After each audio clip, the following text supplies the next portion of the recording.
Hey everybody, welcome back to Slingin Dirt TV. Today we're going to be talking promoters versus sanctioning bodies. This is going to be a sore subject with people. And it's going to be a good one. And we also got an interview with Austin and Tom Charles. Yep, this is actually going to be a two-part interview. This week's part one, next week's part two. We're going to be talking tech tips with timing lights or timing guns. Yep, and then we got the illustrious Song Says, the fan of the week, and then of course we're going to see where we're at with Shark Week, with Shark and Man Tower, or the Turkish Terror as he's known. So stay tuned. Slingin Dirt TV presented by Joe's Carving.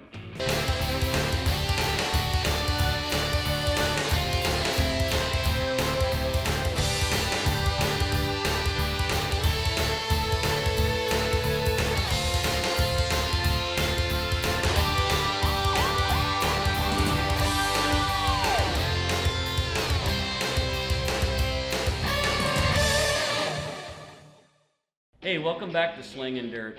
You know, we got something that we wanted to talk about. It's kind of interesting. We're seeing things, these point championships taking shape and different things throughout the year. And as we race, we always find things we like and we don't like. Well, we came across some stuff I was reading on Facebook about promoters versus the sanctioning bodies. Who should make the call when they want to take away points for an offense or give points back, or how many points should be taken away?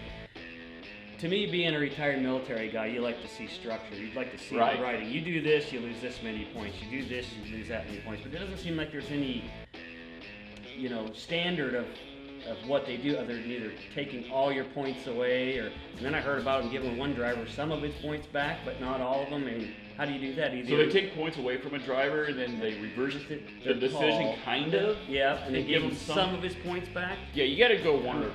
You got to, if you make it the decision, you got to stand by it. And I agree. I mean, if it is what it is. Yeah, exactly. If you break the rules and you get caught, by God, you pay the consequences. It's no different than in regular life. It'd be nice to know what those rules are and who's actually making the call, though. And that's the part that I don't understand. You think with the sanctioning bodies, like IMCA and NASCAR, that they would have a standard, set of rules that apply to just about anything.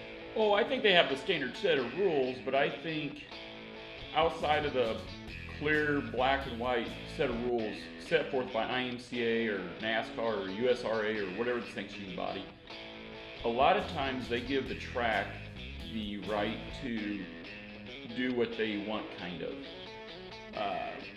And I understand why they do that, because it makes it easier for them to put on a show, which we found out through our year racing at I-80. Sometimes the car count is low, and if you break in hot laps and you don't turn a competitive lap, but you still got points because they didn't have a full field. They didn't have a full field, but if there had been one extra car, you wouldn't have got points. Well, to me, I don't agree with that, but I know why they're doing it, because the IMCA or NASCAR rule says you have to have X number of cars in order to have it be a points race. So it's forcing the promoter's hand to have to give people points, and not in order to make the rest of the field happy to where they get points too. To me, I don't know why they don't change that and make it a little more easier for the promoters to be able to have a way to make those calls, instead of just having to rob Peter to pay Paul, so to speak, on some of that stuff. Oh, I don't know. I see more of I don't even know how to say it. When it comes to low car count, I was a benefactor where I broke a transmission in the hot laps earlier this year, and I got points, but I got last place points in the A feature. Right. But even if there would have been 50 cars there, and I've broken the hot laps, I think I would have got points, but I would have gotten last place in a B or a C, which would have been 20 points less than what you got in A. And that's what I'm saying. They should have a standard set of points. Say you came out, you broke in hot laps, and you didn't turn a competitive lap, you should automatically get, say, 25 points, whatever that is, because no matter how many the cars count, because if you break and there's only 15 cars, you're getting 15th place points, or if there's 50 cars, you're getting 50th place points.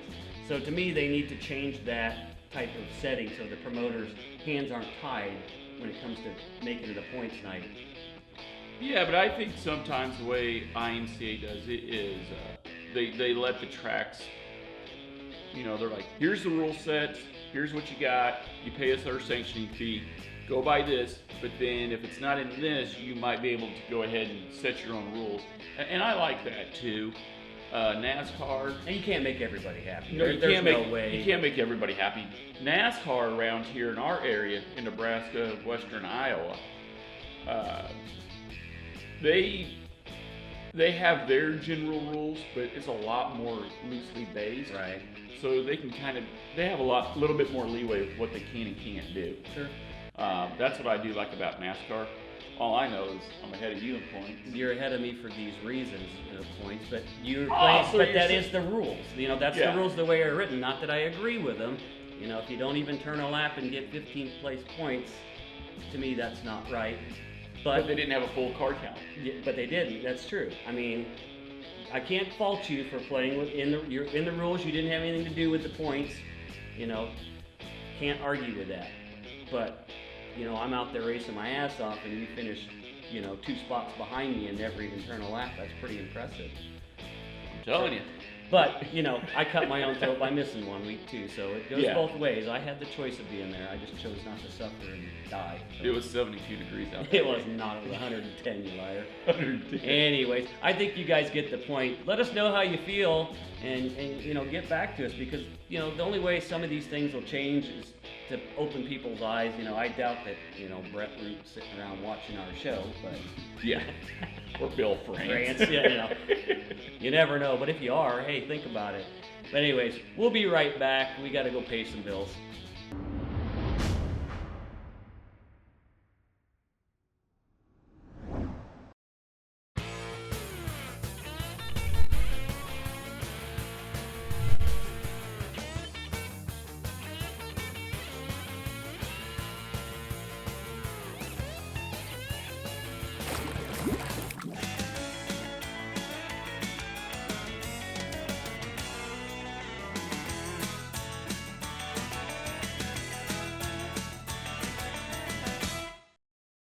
Hey everybody, welcome back to Slingin Dirt TV. Because I'm ahead of Jack Prawl in points out at ID Speedway this year, I'm going to open up the next segment with Tom and Austin Charles.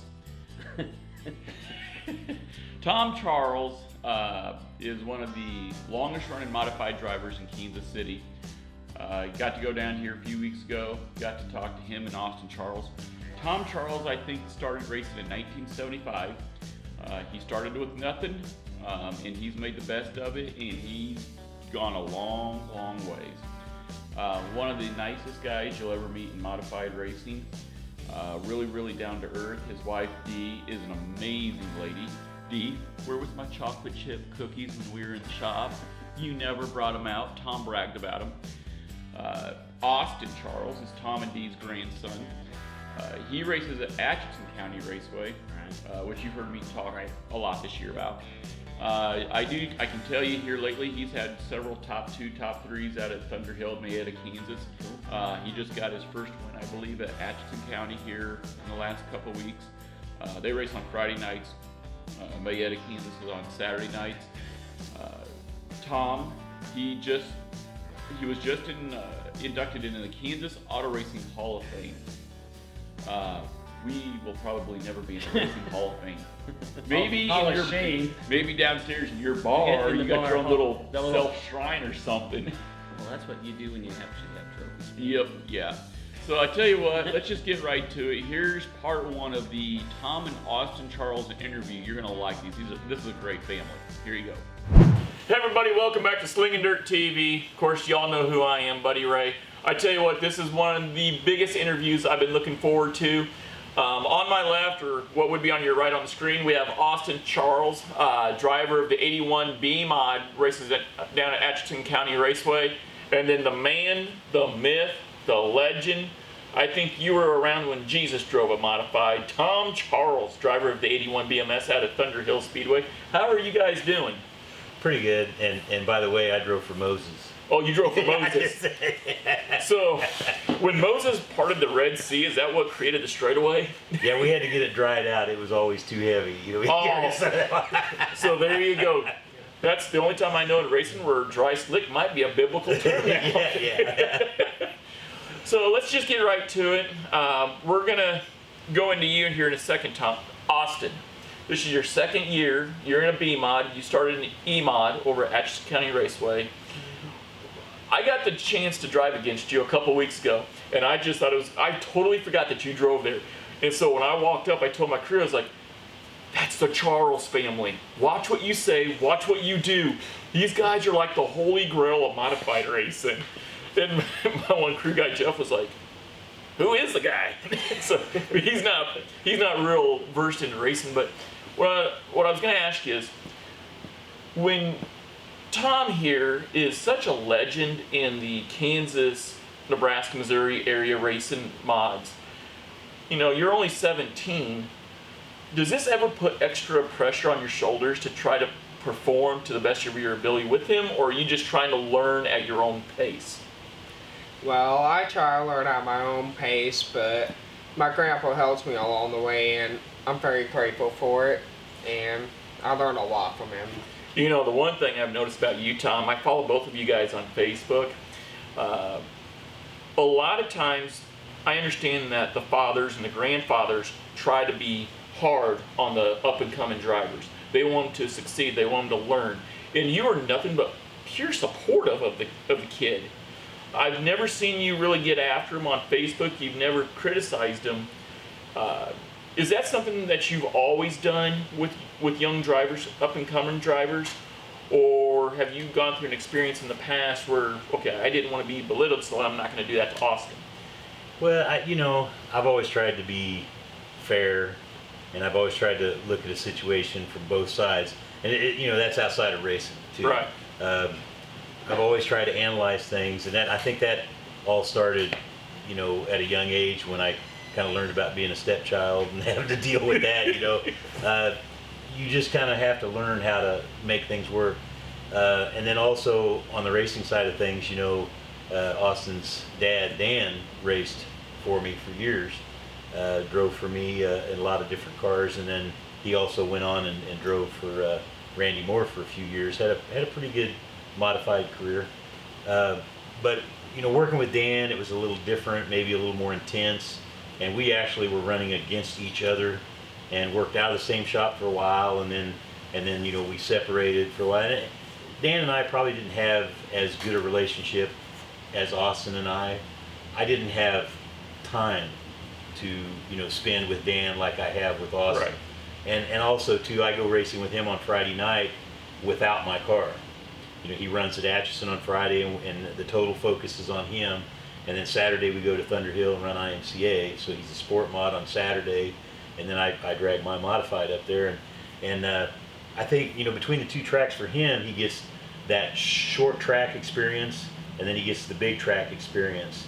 And we kind of work everything in the middle. And again, I have time to watch him and think about it. We talk, and I think it's been a good experience for both of us. I know I've learned a lot, and not just from him, but I learned a lot with Dan too. And Dan, by the way, is an IMCA official now, so we have to be real careful there. But does that make the family dinners interesting at times? Oh, it can. It can. Reunions especially, when everybody gets in. Because we got more family members that race. So we got racing over Missouri, we got some in Oklahoma, and we had some in Alabama for a while. I don't think they're racing. But anyway, there's a lot of racing in our family. Austin being 17, your dad's, like Tom, your grandfather just mentioned, your dad is an IMCA official. He used to be a very, very good modified driver. Dan, you're still a good modified driver. Tom, you're Tom Charles. Enough said. With that being said,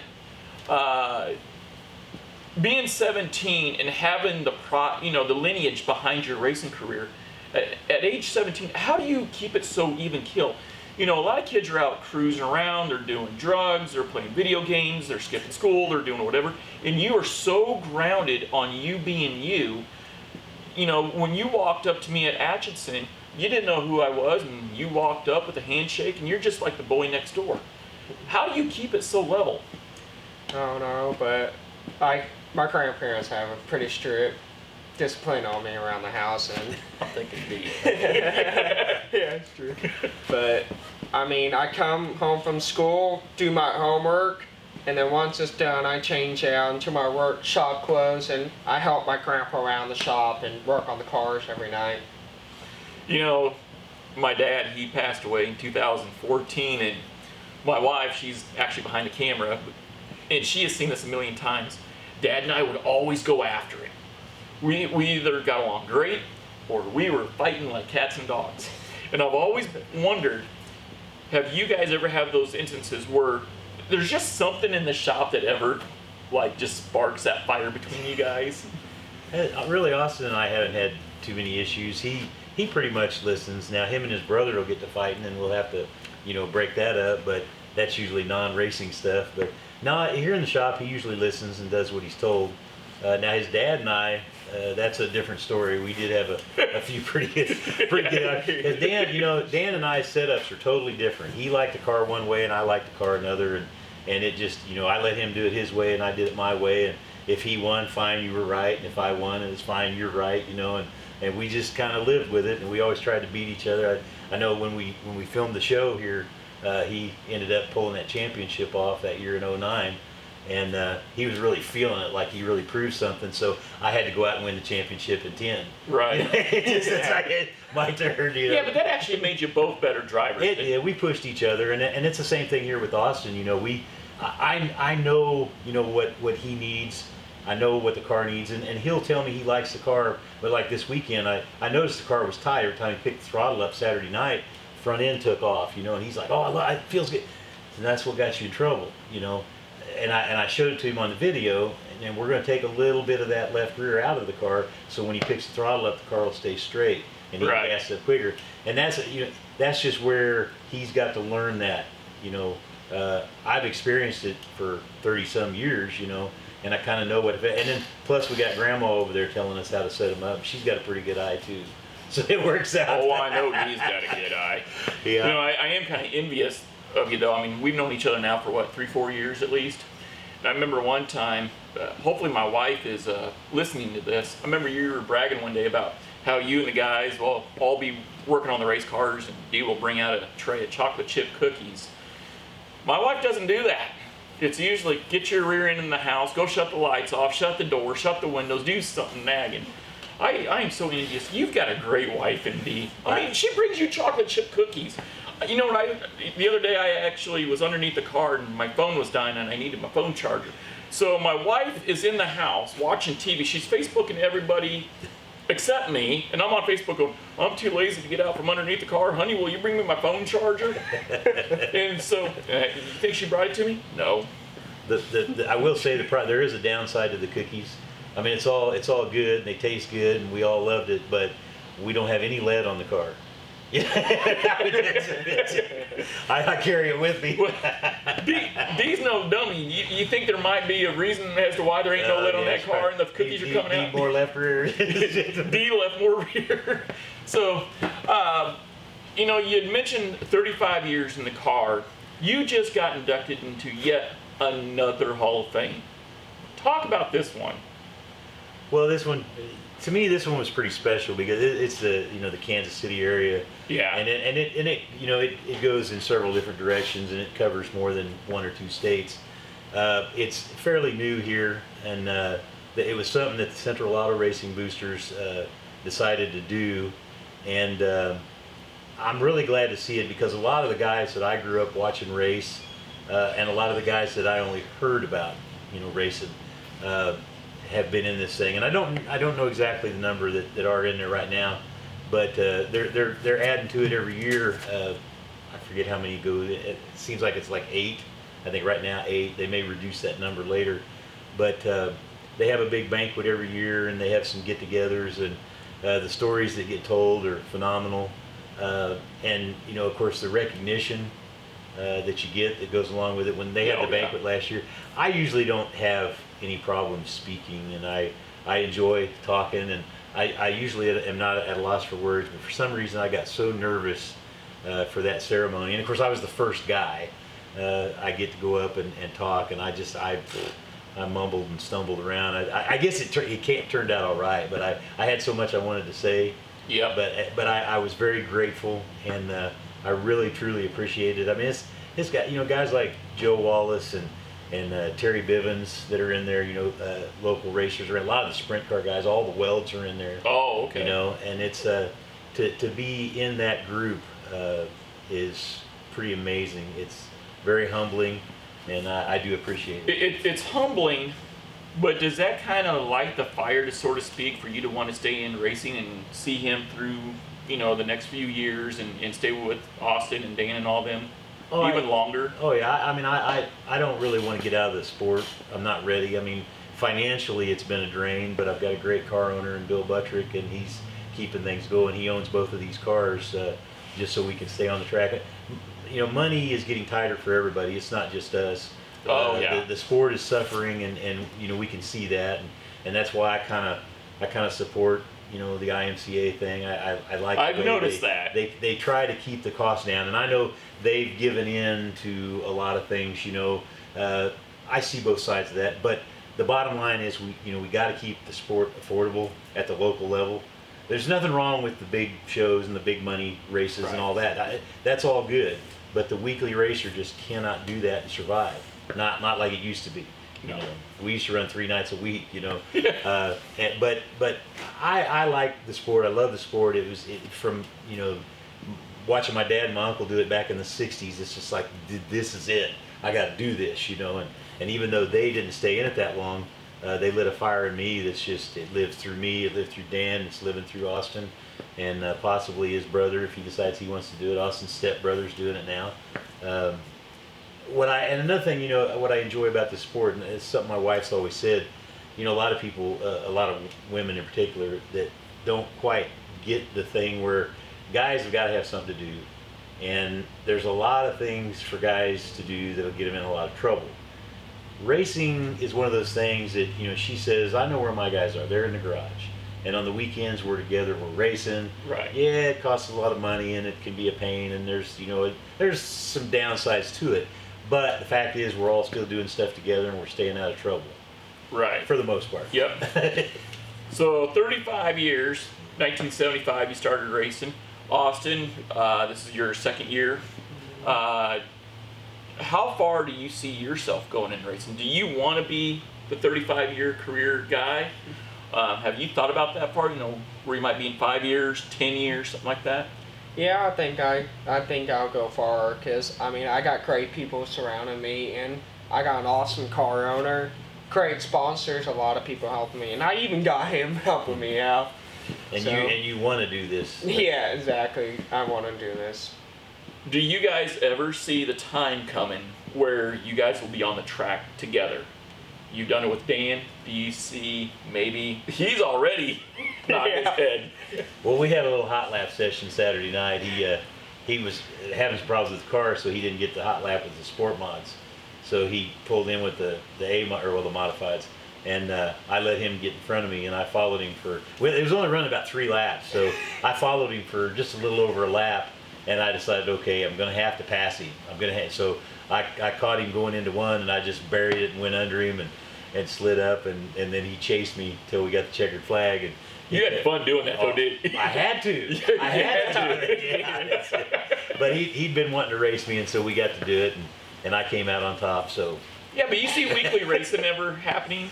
It could. He goes A-mod, he could race you. Yeah. As a matter of fact, his dad brought this. It's one of my old cars I built. He just got it yesterday, traded a motorcycle for it, and it's a B-mod, and we're not sure what he's going to do with it. He's talked about maybe running it. So Dan may end up getting to race with Austin, and depending on how things work out, we might all three end up in a race together. How special for you would that be if you get to race Dan? That'll be pretty special, because when I was little, I've always dreamed watching my grandpa and my dad racing at Lakeside, and I always dreamed against racing both of them. Let's say tomorrow night's Friday night, you're going to be going to Atchison County.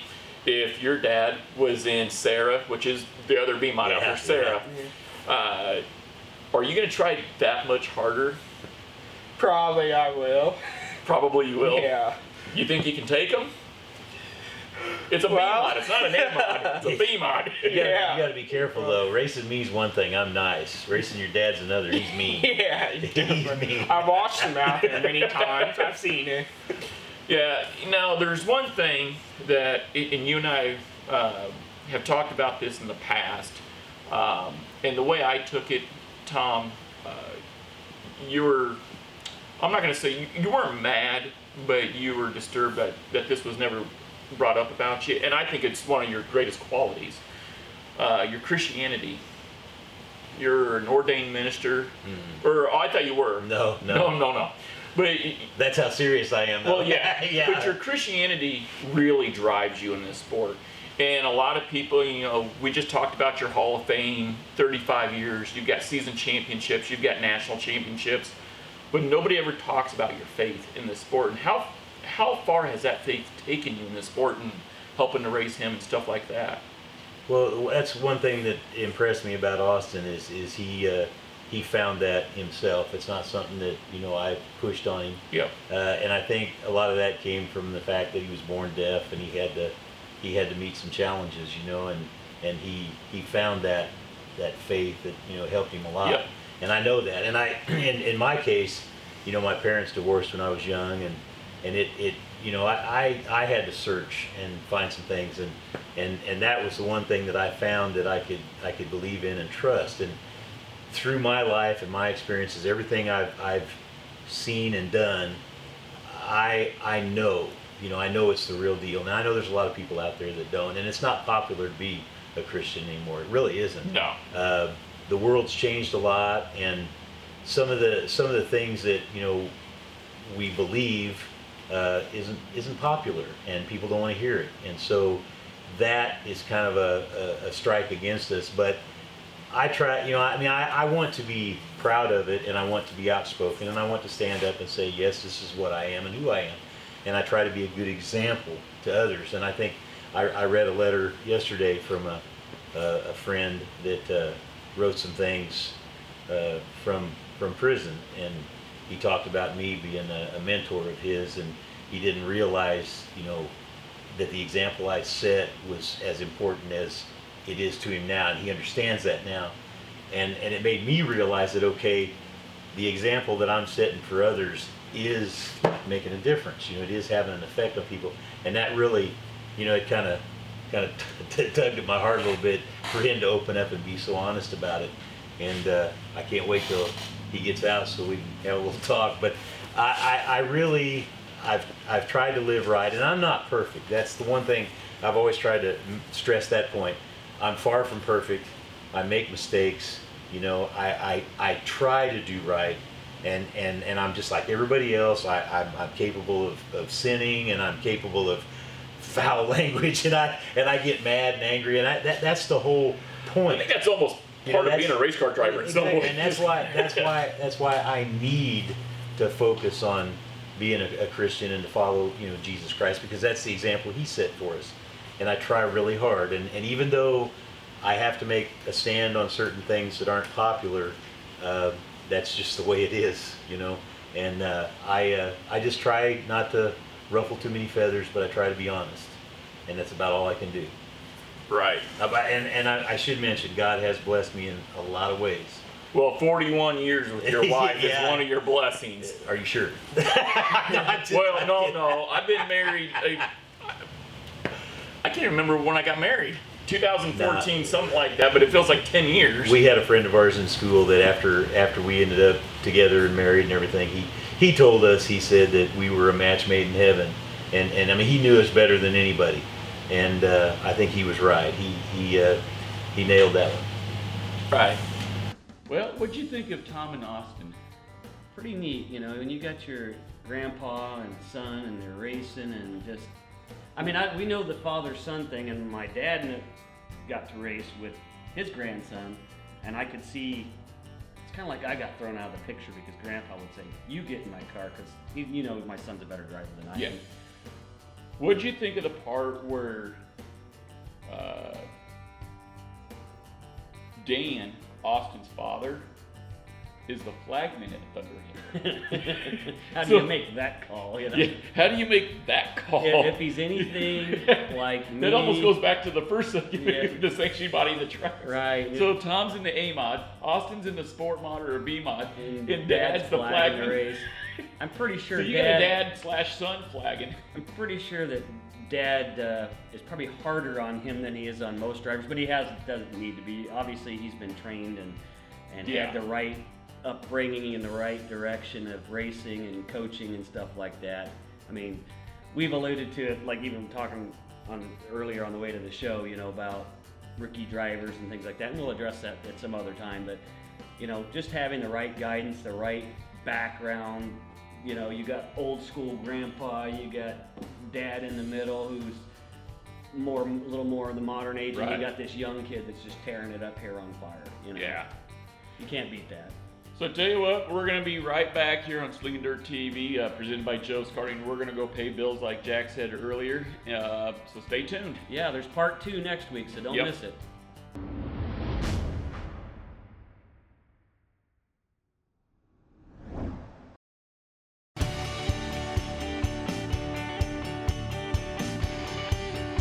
At Kaziski Auto Parts Team PRP, this is where everything starts with our quality control, staying clean, and everything is organized right here in the teardown. At Kaziski Auto Parts, in our Step 2 process, this is where our guys take the engines and trannies out. They power wash and make sure everything tests good and clean so you have no problems for your vehicle. This is Step 3 at Kaziski Auto Parts. This is where everything, again, is organized, put on the shelf properly, tagged right. And if you notice how clean everything is, so it suits you, because we're not a junkyard, we are a recycled auto parts store. This is our last and final step here. This is the shipping and receiving. This is the last part where the part gets checked one last time, so 3 people will touch your part before it goes out the door, packaged properly, and sent right to your door. Kaziski Auto Parts Team PRP. We have over 1,000 cars in stock a year, over 1,000 engines and trannies. Give us a call anytime, 402-731-4592. Any one of our 10 salesmen can help you at any time. Hey, welcome back to Slingin Dirt, and it's time for our tech tip of the week. Yeah. And I bet you can't guess what it is. Arcade guns. No. We're going to talk about timing. As we've been talking about the last couple weeks, another one of your troubleshooting deals when your engines aren't running right is the timing. And we brought 3 different timing lights with us so you can see the differences in these timing lights. We've got Buddy over on this side has the old school Right here. flasher Mac Tools timing light. It's got battery powered clips and Here's your battery power clips, go straight to your battery. Then you got your lead for your number 1 spark plug right here. yep, and that's the old school one. I mean, I don't know how many guys, I'm surprised you don't have nicks in your cord because usually guys get that tangled up somehow. Then we got to the next age of timing lights. These 2 are basically the same timing lights, but his is digital and adjustable, where mine is not digital but adjustable and does the same Now thing. Jack here on the left of your screen has the dial style. This one here, we had a battery. This is actually kind of cool. A lot of people like to time their motors with these, but I did learn something this year about these here. This is a Cornwell light. They're about $350. This does 2-stroke and 4-stroke Right. motors, and it goes way beyond 40 degrees on the digital side. And this will do exactly the same thing. It just doesn't have the digital readout. It has a dial readout. And the difference between these 2, if we can show you the ends, Dick, pull up one of the ends. Where Buddy's lights have the battery cables and your induction coil to clip on the number 1 spark plug wire. If you notice, this one doesn't. This is battery powered, so you can take this anywhere, just clip it on the spark plug wire and start shooting your timing marks. This is a ferret, and it's about the same thing, $350. You're going to pay $350 if you get a good quality timing light. Whatever you do when you go to a timing light, and I'm not knocking the company, but if you go to O'Reilly Auto Parts and you buy the $39 timing light, you're Yep. going to get what you pay for. Exactly. Um, This is one of those tools you want to pay up Yeah, for. yeah, you want to pay some good money. I've had this one.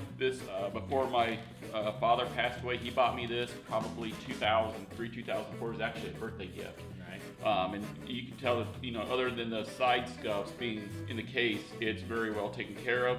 This one was actually my late father's working timing light when he would work on some small engines. And this one here is probably 10 years old. But there's one thing that this never crossed my mind on these lights, and another B-Mod racer that built a lot of motors told me about this. Believe it or not, the number 1 gun on this table that he would hate would be this one. And the reason why is that there's a lot of stuff going on inside here in the circuitry. Right. If you get any moisture in here, he doesn't know if this is always calibrated right. It's too fancy. Right. This And one you here. can, and you can get too fancy on timing lights unless you're really knowledgeable in what you're doing when it comes to timing motors. You know, all these dials, like I said, I was in the Coast Guard, and you know, 2-stroke motors, 4-stroke motors, you got to have a timing light that can do both. And that's, you know, when I bought this, working at marinas and racing and all that other stuff, you just got to have some of those features. But there's nothing wrong with just a single induction standard timing light does the same thing. Actually, Dennis prefers this timing light. We were actually working on Johnny Bright's motor, and I brought this timing light and I brought this timing light. He wanted both of them. And Johnny, I believe, has one of these. And what Dennis was telling me is like, this is too fancy. You don't know if it's always calibrated because it is digital. This one here that Johnny's got, same exact model, it's a different brand name, but it's got the batteries in it and whatnot. And Dennis was like, so what happens if your battery's getting a little low on charge? What if they're losing their spark? This one is rechargeable. This one's rechargeable, but It lasts a long time. Yeah, I mean, I understand yeah. what he's saying. but this goes but directly there's to nothing wrong with those. No, timing this lights. goes straight to the car battery. One flash. It's one spark, flash, one spark. and you turn the distributor, and Yep. and there. See, now there's something we battle with too with timing. Different engine builders time their engines differently, whether they Yes. use a degree wheel, you know, if they're using top dead center as their mark, or they're actually zero, you know, setting their timing, presetting it, and then marking it as 0. I've seen it done a dozen different ways. And on the crate engines, guys, what we've done now, earlier season, it was no joke. If I wasn't blowing a transmission, I couldn't get my motor to run. Yeah, that's true. It was timed. I was doing exactly what the engine supplier was doing, and just something couldn't. It just didn't sound right. It would sit there and idle. You heard it. It would sit there and idle. You even came over. Yeah, it was. Yeah. That's So- a head scratcher. Yeah, it was a head scratcher. And then Dennis Cook came over and helped us over at Harlan one night, and we went back to the basics. But what we found out is, I don't know about all the open motors out there, but on the crate engines, it's not uncommon to see 2 or 3 degrees off on the harmonic balancer. Yeah, these and- are cheaply made in Mexico motors. Well, and that's like, I run an open motor, and my balancer is marked exactly top dead center. Every 90 degrees is marked with a punch mark, so that when you're setting your valves, it is exact. You know, you turn Right. it to that mark each time. You know, I've seen guys just bump them over and wiggle the rocker arms. My guy that does a lot of my engine work for me, he marks those, you know, exactly, using Right. all the stuff in a machine shop to do it, so that it makes my life easier. But yeah, those little pointers can get bent, you know. Dampers can be off. I've actually seen the stickers, you know, some of them have stickers on the dampers, and the sticker come off, and then you have no idea where anything's at. So, you know, Yeah. there's a lot of different things. But anyways, back to the timing, you know, timing is one of those issues that if you don't get it right, your car's not going to run right. A couple Right. degrees does make a difference. That's why it's important to invest in this tool. Get a good one. Don't get a cheap one, because it'll just, in the end, you'll burn yourself. Yeah, the one thing I did do after Dennis was talking about how he didn't really like it, he goes, these are nice, they have a lot of features with the digitalization, I guess if that's even a word, with the digital readout. Big word for you. Yeah, especially on a Monday I morning. know it. So even with the digital readout, he thought this was too fancy. He thought this was still too fancy. Dennis Cook likes a single induction. It's one light, one gun. It goes off the battery in the car. It is what it is. But what I found out is once I get the timing set off of Dennis's timing mark on the balancer, well then I put this one on there, and if they both read the same, this one's good to go. Sure. Another thing on your motors, you found this out.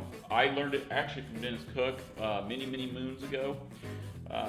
For some of you guys out there, you don't have to do this, but what we've done is in the distributor, and there's another thing that will help use these, is inside the distributor, open up your advanced welder solid.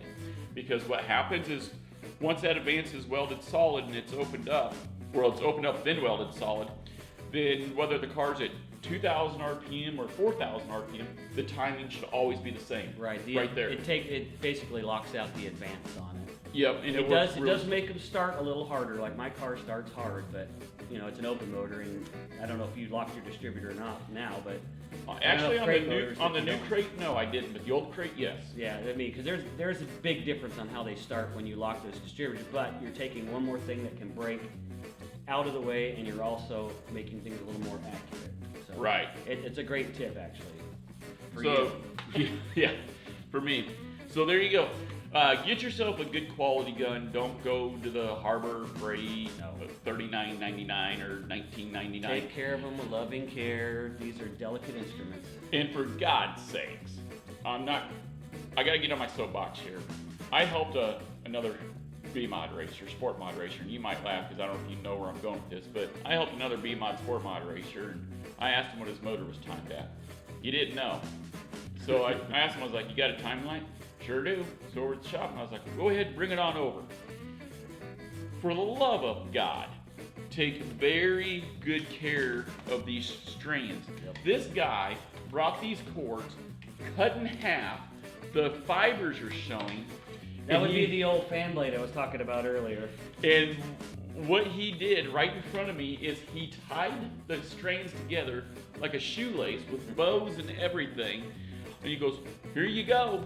And so we hooked it up, and he's like, well, it's not working. No kidding. No kidding. But it was one of those $19.99 cheap Harbor Freight deals, and I'm like, man, this is one of those tools that spending the money, it will help you in the long run. And when you spend that kind of money, you tend to take care of them. So Yeah, if yeah. you got a $19 time and light, you tend not to take care of them. So there you go, folks. There's our tech tip of the week. We'll be right back with some messages from our fine sponsors.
Hey everybody, welcome back to Slingin Dirt TV, presented by Joe's Karting. Joe's Karting of Council Bluffs, Iowa. Your place to race where the only restriction is how slow you are.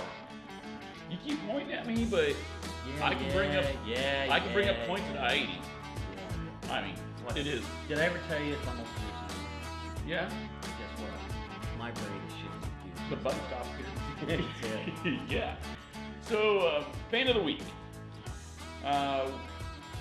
We talked about it earlier in the show. Season championships are taking place. And it doesn't matter what class, what track, what sanctioning body. The last couple of weeks tend to get maybe, it's not demo derby time, but they lean on you. Yeah. Everybody's going for those points, the track pay, stuff like that. And the question was asked, regardless if it's the beginning of the season or the end of the season, how do you veteran drivers contend with the rookie, inexperienced drivers? Well, like for me, Yep. I would tend to, it just depends. I mean, if it's at the beginning of the season and I know they're a brand new rookie driver, you know how that is. You just kind of give them room and try to get by them quick as you can. Hopefully they know how to hold the line. Most of them don't. They're all over the place. You just got to wait for them to mess up usually and then get around them and try to put as much distance. Once they've got some of the season behind them, generally they've either been yelled at by veterans like you or I, or I shouldn't say yelled at, where you come over and put your hand around their shoulder and say, hey, you're looking pretty good. You try to pump up their confidence, but here's what you need to work on. I was following you. And remember when I went around you, Yep. if you hold your line, you're going to be a little faster. You need to, you kind of help them out a little bit. But there are some rookies that are just cocky, don't want your advice. Oh my God. And then those guys, you tend to, my favorite thing to do is put a bumper right onto their back bumper going into a corner and give them that little extra shove so they pucker up when they go into the corner, and you dart underneath them and say, see you later. I don't ever, in my racing career, looking back over all these years, I don't ever want to be known as the dirty driver. With that being said, back in '94 when I started racing weekly, the mentality has changed so much. There's a lot of people that are very thankful, very proud that they get to do what they get to do today. A lot of people still consider it a privilege. Back in the 90s, almost everybody I talked to, including Joe Koziski, a NASCAR Hall of Fame late model driver, everybody was thankful that they had the shot to have the privilege to drive a race car, because for every one of us dirt drivers out there, there was 300 of them sitting in the stands going, I wish we had one shot. Exactly. We are very lucky. We are very lucky. In today's world, and I'm going to get a lot of feedback from the viewers. Because I know where you're going, and I agree 100% with you. Well, I don't know.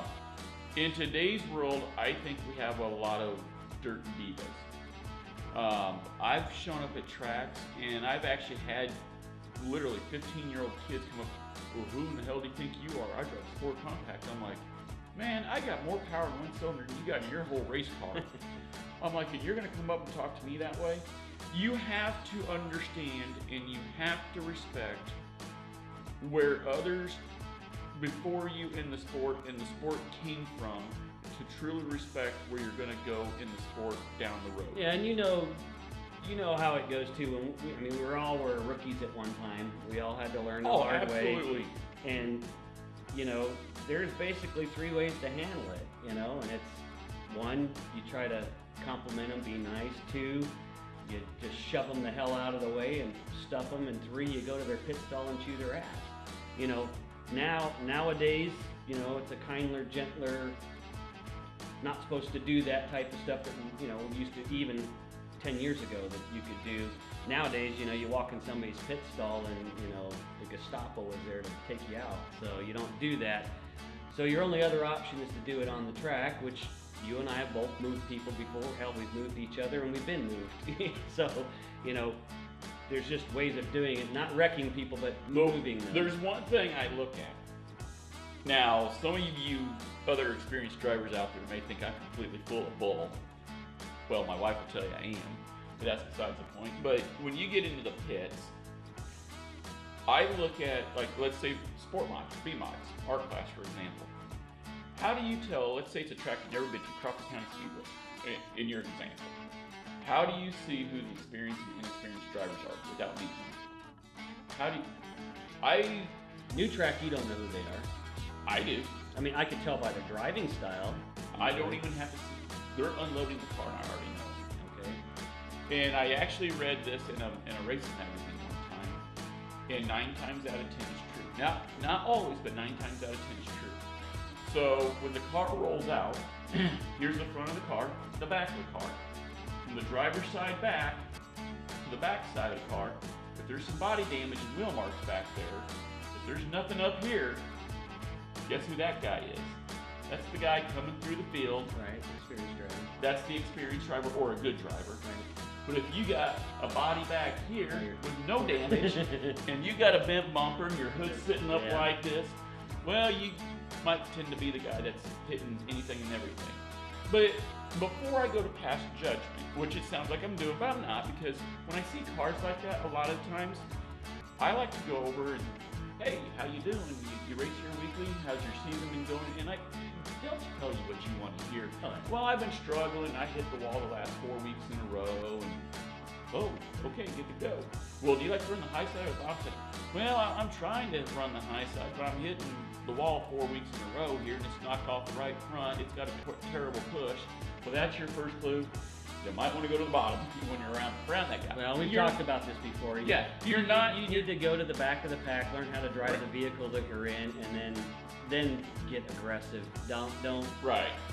For the inexperienced drivers, the one thing I'm a big fan of, Andrew Kaziski mentioned this a long time ago.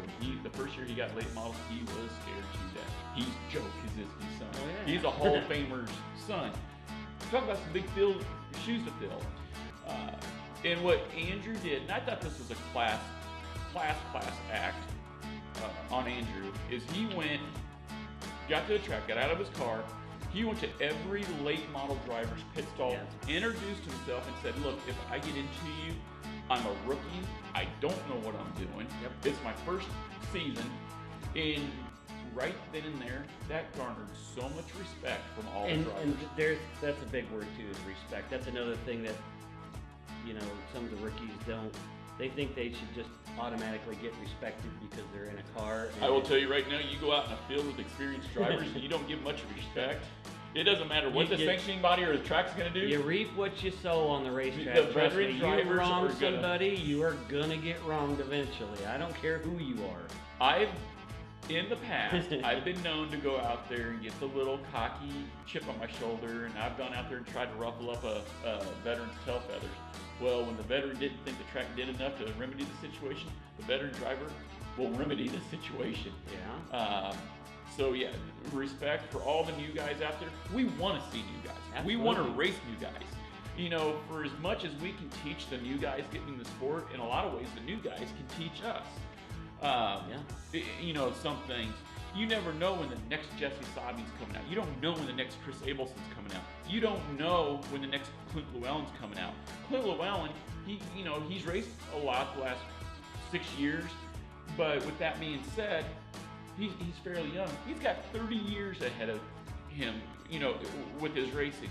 And he's taught me a lot of stuff. We were just talking about, when I raced Stewart, and I was like, oh my God, I get Well, and if you think back. back to the Mary Lentz interview, Mary Lentz. Be humble. Be Be humble, mouth closed, ears open, eyes open. Yeah, and what I've found is, here I am 40 years old, but a lot of people know I've been around since 94. And I don't know what it is about this year, but I've had people come up, I've had new people come up to me, Bud, what do you think about this? Bud, what do you think about that? And I take that with a sense of pride. I'm not a championship driver. No, me neither. And But I mean, a lot of the tuner guys come to me still, and my phone rings, and But I take see that you at the track. Yeah, and you take pride in that. I take pride in that, but to me that shows maturity on that young driver's part. And I am more than willing to help somebody who wants to help themselves, but I'm not going to do it for you. Trust me, folks, with Jack's help, you can't go no slower. He's really good at it. Yeah, I am. So I tell you what, we're going to be right back. Actually, I tell you what, let's just go right into it. Yeah. Songer says. Here you go. Warning, the related content may be disturbing to some viewers. Viewer discretion is advised. Alright, so lately I think the driving has been a little rougher than normal. I mean, there's some out-of-control jackasses out there who obviously don't know how to drive. I mean, hey, ding, ding, ding, ding, ding, got a news weather flash for you, or a race car driver flash, or whatever the hell you want to call it. If the track is shiny and there's no moisture, we call that dry slick. It's kind of like driving on ice. You don't go blowing it in on the Mixmaster at 80 miles an hour on ice. You slow down so you can get through it. So you don't blow your car into turn one and hope it hangs on on the bottom and the poor guy on top gets taken out. Another way around the track is not in an S shape. The track is circular. There's 4 turns to a track, not 18. If you're turning your tires 18 times, number one, you're not fast, and number two, you're gonna run into somebody or something. I mean, I don't know if you people buy plastic, rubber, putty cars or whatever, but I don't. My shit bends and breaks, and then I gotta pay to fix it. I fixed plenty of shit this year. Quite frankly, I'm sick of fixing stuff. All because some jackass who wants to whine and cry about everybody else's driving. If I bump you or I hit you, I'm the first to tell you. But you people who think you're clean drivers, and then you watch a video? Do you watch it with your eyes closed? I mean, some of this driving, and I'm not talking about hobby stocks, I'm talking about everybody. Just blow it in there, hope it sticks, and hey, 8 wheels turn better than 4. Hang on, bud. This shit gets old. This stuff is expensive. I don't care if you're made of money, got money, don't have money, beg for money, whatever. It's all expensive. And some jackass not giving a shit and blowing it into every corner and tearing up your shit is getting old. So let's try and remember that there's a few other people out there on the track besides ourselves, and we need to protect their stuff because we sure would like them to protect ours. And maybe the rest of the year will go a little better. You know, you missed a hell of a show. You want to talk about fun times? I-80 Speedway. You're gonna beat me up on camera too. You beat me up on Facebook about this. I feel bad. In my pit area, I had Shannon and Jeff Anderson. I had Chris and Corey Madden. I had Jamie Songer. I know. I had Bill Bonnet, Neil Bonnet's cousin. I had David Stathel. I mean, Josh Blom was even there. Where in the hell were you?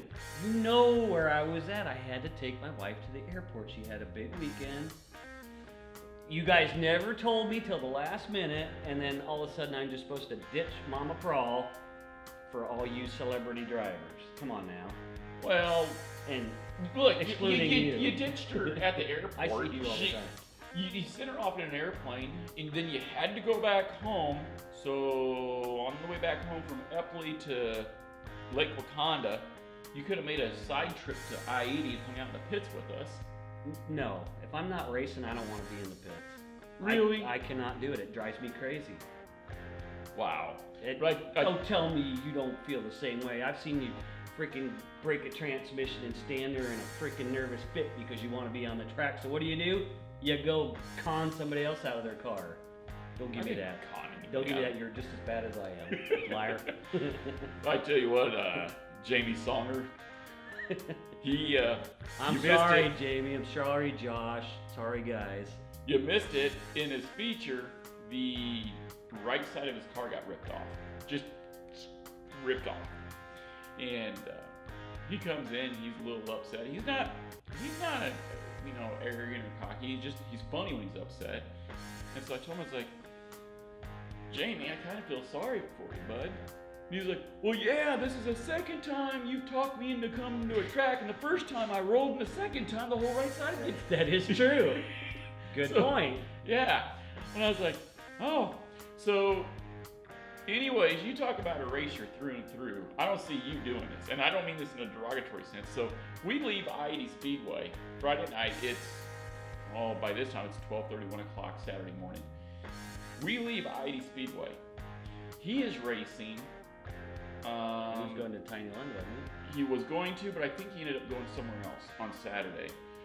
They didn't get home till 5 in the morning. Fixed the car, got a couple hours of sleep, and then went racing Saturday night. Turned around and went racing Sunday night in Benton, Iowa. That is not me unless I was in some sort of points championship. And by all means, yeah, but just for fun. Then again, that's Songer, man. That guy's on the go all the time.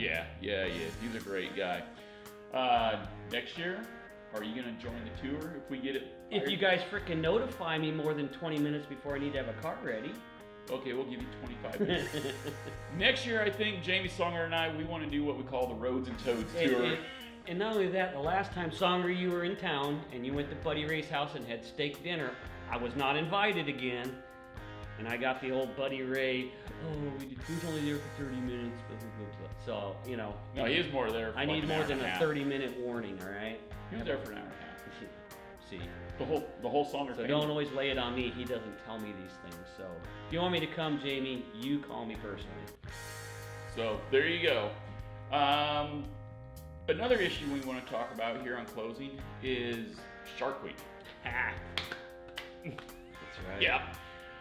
It's the Sean Harker and the Turkish Terror, the Mad Mustafa, who was formerly known as Mantar in the WWE. This upcoming Sunday. Oh yeah. Plattsmouth, the Harvest Festival. Yep. There's the American Heritage Wrestling Association wrestling matches. The matches start at 4:30. I think there's 6 of them. The Mad Mustafa is going to be in a steel cage with Brian Blade for the World Heavyweight Championship. And who do you think might be there? I know what I heard. Yep. And I know a whole Here's bunch the of deal. other people Here's the deal. could be there. The Turkish Terror is a Turkish turkey. I mean, he is crazy for coming out to Ice Speedway, sticking his nose in our business. Yeah. So me and old Sean, the Shark Harper, I think we're going to be making an appearance down at Plattsmouth. And I'll be manning the camera for that then. Yeah. I will be there, so. You know, so we're going to stick our nose in the Turkish Terror's business, and we're going to make him look like a turkey. See I if mean, he it is can't- Shark Week See here. if he can't rattle his cage.